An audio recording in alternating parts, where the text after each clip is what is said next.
Let's bring in Marc Ganis. He is a sports consultant who's sometimes referred to as the league's 33rd owner. Welcome. It's good to see you once again at the Super Bowl. Yeah, great to be here. So I mentioned it has been a banner year. Ratings best since 2015, up 10% from last season. Revenue soaring after the pandemic. Right. Drained about $4 billion from the NFL. So it's back. The NFL's back and bigger than ever with a trajectory that is a rocket ship going up. It's the NFL created a lot more distance between itself, not only other sports leagues, but all other broadcast properties. It's really on a roll. Got new streaming deals. The massive media rights deal is already done, which is a big factor as well. Right.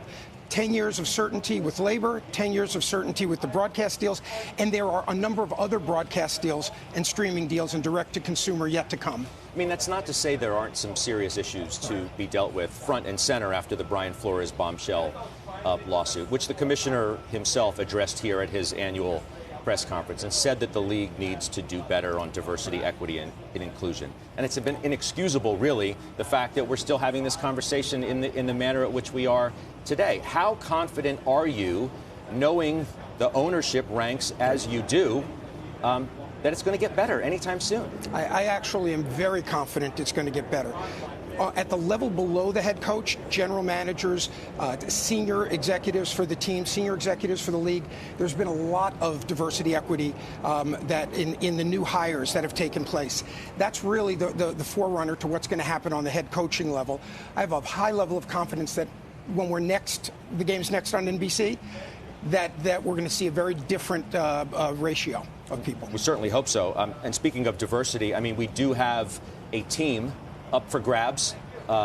Denver Broncos are for sale. There's some talk that Robert Smith, private equity titan, he's from Denver, that he may place a bid. Byron Allen, the media titan in his own right, has been suggested as a possible bidder there. The New York Post is reporting that the league was all but begging, and they used that word about Robert Smith. What do you know?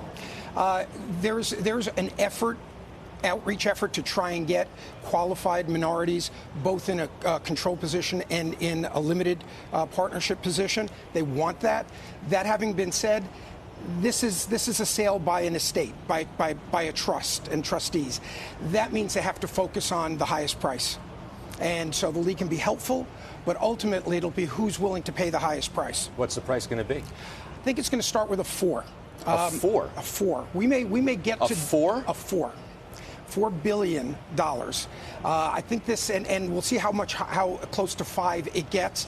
This is the first deal that is after the 10-year labor, 10-year broadcasting deals.